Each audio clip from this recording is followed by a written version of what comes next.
उत्तराखंड के टिहरी संसदीय क्षेत्र के सांसद माला लक्ष्मी राज शाह के क्षेत्र में इस समय जी मीडिया की टीम पहुंची है। आप देखिए कितना पर्वतीय क्षेत्र का ये इलाका है, दुर्गम क्षेत्र है बहुत। इसकी जो लंबाई चौड़ाई क्षेत्रफल के हिसाब से अगर देखें तो ये बहुत बड़ा संसदीय क्षेत्र है। पिछले 5 साल में उन्होंने किस तरह से काम किया है, हम ग्राउंड जीरो पर पहुंचे हैं और जो यहाँ के युवा हैं उनसे जानते हैं कि आखिर 5 साल में संसद का किस तरह से कामकाज रहा है और उसके बारे में क्या कहना चाहते हैं। तो आप बताइए कि जो आपके क्षेत्र के सांसद हैं उनका कामकाज कैसे लगा। देखिए, हमारे सांसद जी जो हैं अभी कुछ टाइम पहले हमारे कॉलेज में आए थे। उनकी कुछ घोषणाएं की गई थी जो मतलब इस कॉलेज में या इस क्षेत्र में देखा जाए, कॉलेज के हिसाब से देखा जाए तो कोई काम उन्होंने अभी तक किया नहीं है। जब से वो सांसद बने पिछले 5 सालों में मेरे को वो इस कॉलेज में एक बार देखिए भ्रमण करते हुए। यानी कि आप लोगों को ये चाहते थे कि आपकी जो क्षेत्र की सांसद हैं वो आपके बीच में आती।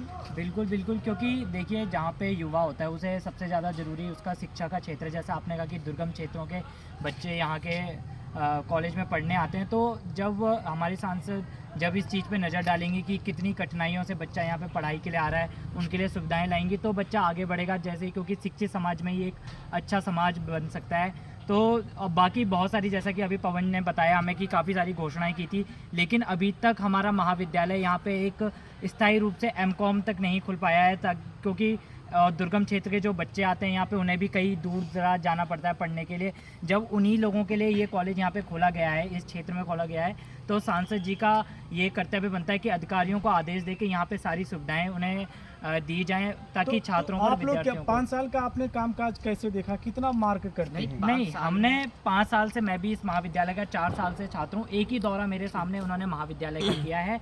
उसके बीच में इन्होंने जो घोषणाएं की थी वो धरातल पे अभी तक नहीं उतरी हैं, बस हवाई घोषणाएं उन्होंने करी हैं। तो मैं चाहता हूं कि उन्होंने घोषणाएं करी हैं तो वो हम सबका सोच के, छात्र हितों का सोच के एक बार धरातल पे भी शिक्षा के क्षेत्र में इस चीज़ को आगे ले जाएं, क्योंकि शिक्षा जहाँ पे आएगी वहाँ पे समाज अपने आप आगे बढ़ेगा। तो आप क्या चाहते हैं कि आपने जो सांसद थी आपके 5 साल तक का, उनका कामकाज कैसे देखते हैं। हमारी जो सांसद हैं उन्होंने ना ही कभी रोजगार के बारे में बात की है, और बात करती हैं तो उस पर काम नहीं करती हैं।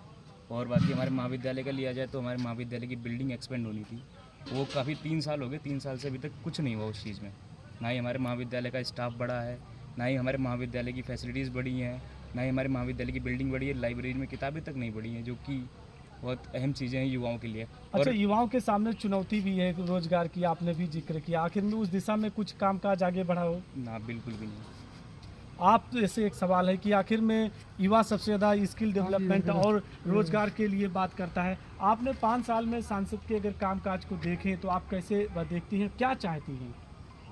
मैंने अपने अभी मैंने यहाँ एडमिशन लिया है तो मुझे ज़्यादा पता नहीं है, पर लेकिन जो मेरे साथ के यहाँ पे फ्रेंड सर्कल है, जैसे उनके हिसाब से उन्होंने अभी बोला है कि क्या बोलते हैं यहाँ पे हमें कोई भी सुविधाएं वगैरह नहीं मिलती पढ़ाई को लेकर।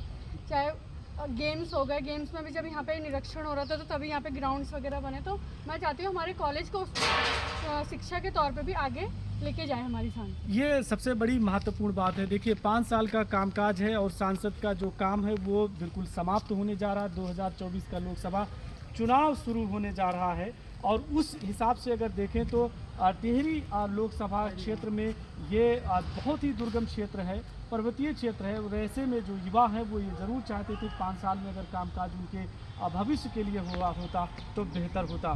कैमरा पर्सन अमरीश भट्ट के साथ मैं रामानुज, जी मीडिया, टिहरी संसदीय क्षेत्र।